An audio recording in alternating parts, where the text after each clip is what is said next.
We find it comical that people fall asleep in church, but this is an indication. It reminds us of the real issue when it comes to knowing the Bible and the true history of Christianity. Do churches really understand the Bible? Do they know the history of the early church? Are church people even aware that our leading theologians follow the theology of men who came after the apostles instead of the apostles themselves? The theology of Ignatius and the Ante-Nicene Fathers? Ignatius' 15 letters, which have been historically rejected by many as being forgeries and spurious works.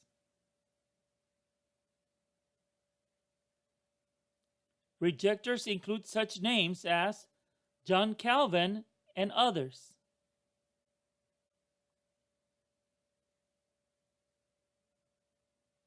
And there are many more.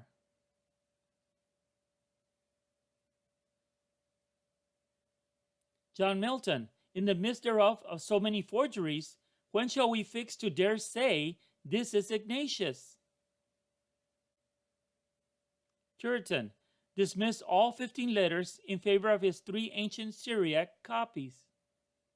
Philip Schaff, the whole story of Ignatius is more legendary than real, and his writings are subject to grave suspicion of fraudulent interpolation.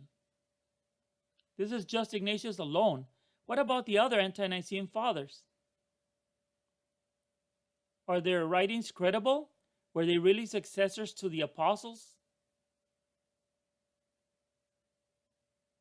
Clement of Rome is said to have been a disciple of both Peter and Paul.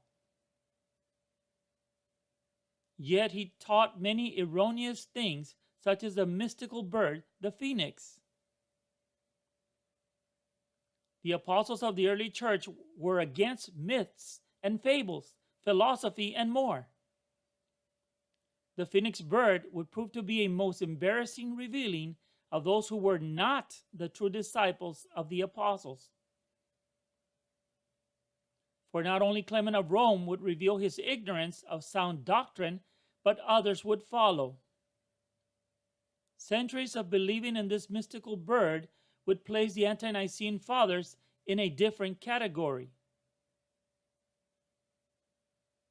The one of not preaching the true gospel of the first century, which is void of man-made doctrines and fabrications of their time.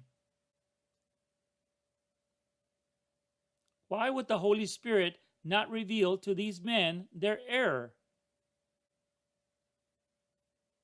Even after centuries of believing in this ridiculous topic,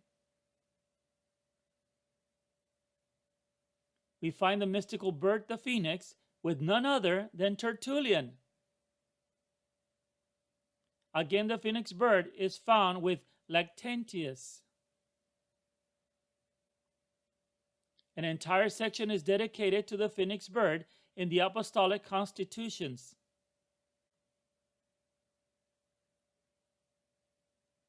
The Apostolic and Ante-Nicene Fathers could not have been direct successors to the apostles. Their own writings uncover their mistakes.